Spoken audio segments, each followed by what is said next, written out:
आप देख रहे हैं इंडिया टाउन न्यूज, भारत की बात।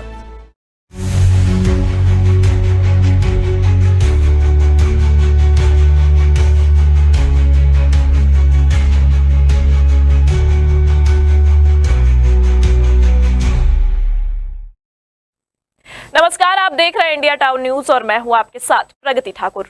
पुराने समय का पान जमा पढ़ा इंसान ज्ञान के मामले में बड़े बड़ों को नाको चना चबाने को मजबूर कर देता था, लेकिन आज का दौर कुछ और है।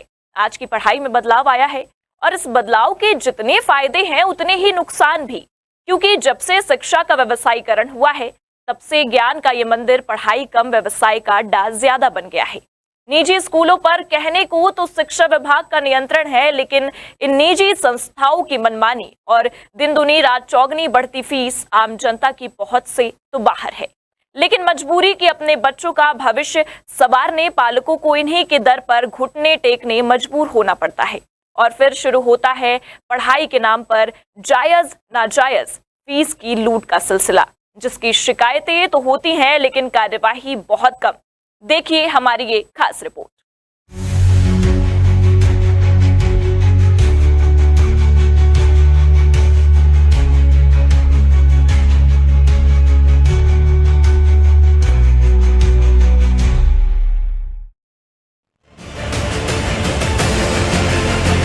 संस्कार धानी के लगभग सभी निजी स्कूलों का दावा है कि वे दूसरे स्कूल से बेहतर हैं और इस बात का प्रचार प्रसार बड़े पैमाने पर ठीक उसी प्रकार किया जाता है जैसे किसी व्यावसायिक प्रतिष्ठानों का।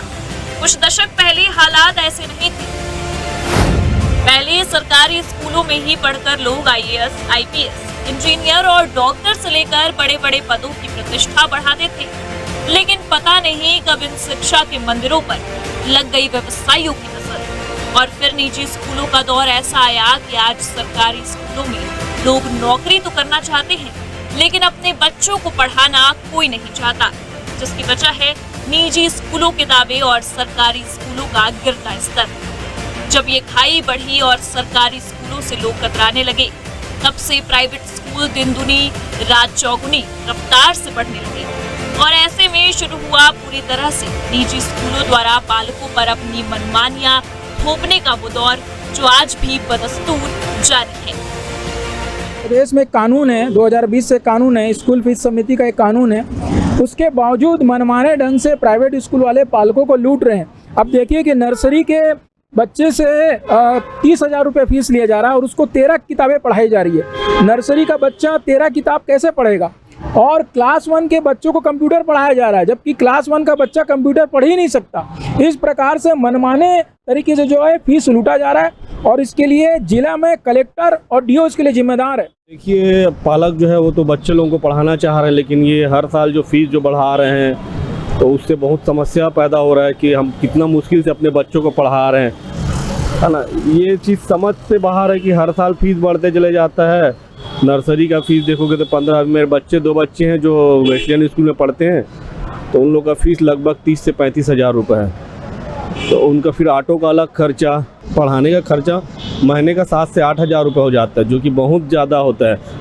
तो आदमी क्या कमाए खाए, पढ़ाई करने के बाद भी उनको रोजगार मिलेगा नहीं, लेकिन मजबूरी है पढ़ाना, इसलिए पढ़ा रहे हैं। और इन निजी स्कूलों और इनके संचालकों पर किसी का नियंत्रण शायद है ही नहीं। यही वजह है कि शिकायतों के बाद कभी इस समस्याओं का कोई हल निकल ही नहीं पाता।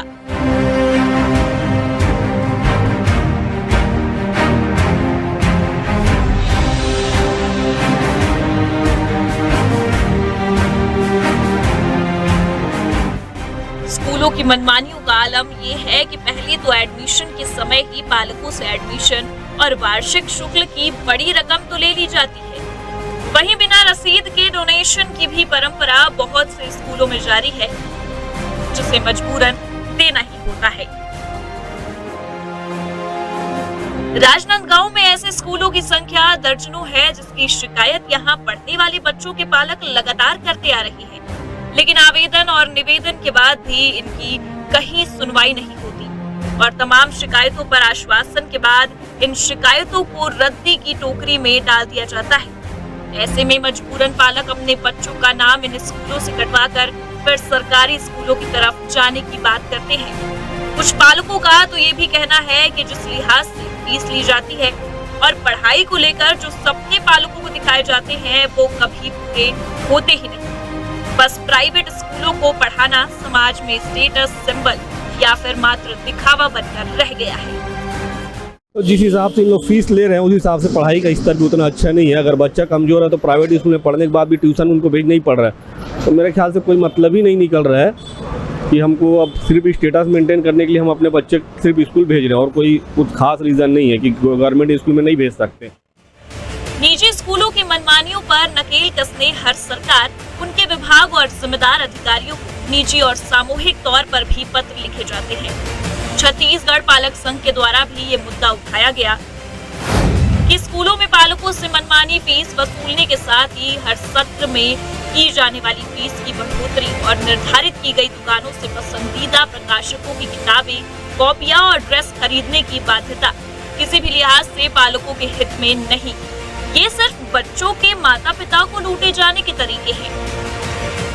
हर स्कूल का एक निर्धारित दुकान है, आपको वहीं उसकी किताब मिलेगी, वहीं उसका ड्रेस मिलेगा और जो किताब एनसीईआरटी की एससीईआरटी की जो 50 रुपए में मिल रहा है वो 500 रुपए के मिलेगा। अब नर्सरी की किताब 5000 रुपए का आ रहा है और 13 किताब, ये तो लूट है। अधिकारियों को चाहिए कि ये दबिश दें और इनके खिलाफ एफआईआर करें। ये जानकारी दे दूं कि जबलपुर में एफआईआर हुआ है और संचालकों को 11 संचालकों को जेल हो गया है। क्यों, क्या कलेक्टर के पास ये पावर नहीं है?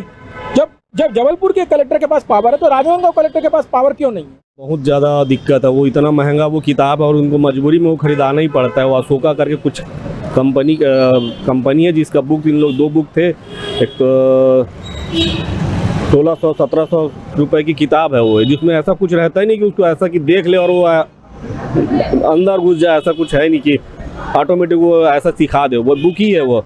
एनसीईआरटी किताब तो ठीक है, वो कहीं से भी मिल जाएगा, लेकिन जो खुद के जो रिकमेंड करते हैं कि ये किताब को लेना है करके, तो वो दिक्कत है। बावजूद इस पर कभी कोई बड़ा एक्शन नहीं होना या फिर किसी भी निजी स्कूल की मान्यता रद्द नहीं होना सरकारी तंत्र और स्कूल संचालकों के बीच मिली भगत की तरफ इशारा करता है। छत्तीसगढ़ पालक संघ के अध्यक्ष क्रिस्टोफर पॉल से इंडिया टाउन न्यूज ने जब इस पर चर्चा की तो उन्होंने क्या कुछ कहा है, आप भी सुनिए। अगर नर्सरी के बच्चों को 30,000 फीस लग रहा है, क्लास 1 के बच्चों को अगर 40,000 फीस लग रहा है, तो पालक तो खाएं या कमाएं या बच्चों को पढ़ाएं, इसमें पालक उलझ के रह गया है। आजकल पढ़ाना इतना मुश्किल हो गया है कि पालक सिर्फ 1 जून की रोटी खा रहा है और बच्चों को पढ़ा रहा है। छोटे से छोटे स्कूलों का फीस जो है 15 से 20 हज़ार रुपया है। ये इसलिए है क्योंकि प्रशासन का लगाम नहीं है।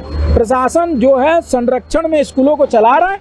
प्रशासन को सिर्फ कमीशन से मतलब और किसी से कोई मतलब नहीं है। निजी स्कूलों की शिकायतें की फहरिस्त काफी लंबी है, जिस पर बात करें तो शायद दिन भी कम पड़े, क्योंकि यहाँ स्कूल फीस के अलावा भी कभी कार्यक्रम, कभी फैंसी ड्रेस कंपटीशन, तो कभी वार्षिक या अन्य उत्सव के नाम पर वसूली तो की ही जाती है।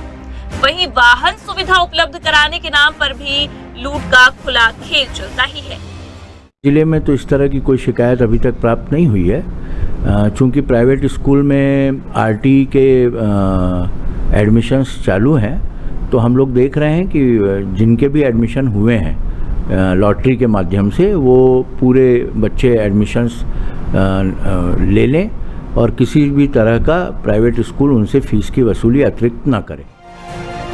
पालकों के साथ ही पालक संघ का आरोप है कि शिकायतों के बाद जब हमने जिला शिक्षा अधिकारी अभय जायसवाल से बातचीत की तो उनकी उदासीनता का आलम ये रहा कि उन्होंने तमाम शिकायतों को ही काल्पनिक बताया। नहीं, ये काल्पनिक बात है।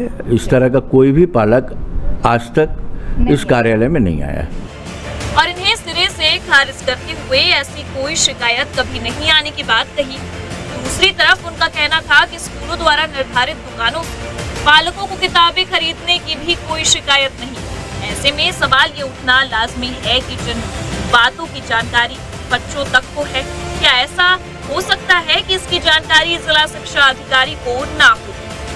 नहीं, ऐसा अगर कोई शिकायत है तो पालक स्वयं मेरे कार्यालय में आकर ये कंप्लेंट दर्ज कर सकते हैं जी। क्योंकि अभी तक तो इस तरह की कोई शिकायत प्राप्त नहीं हुई है, लेकिन शिकायत प्राप्त होने पर हम कार्रवाई अवश्य करेंगे।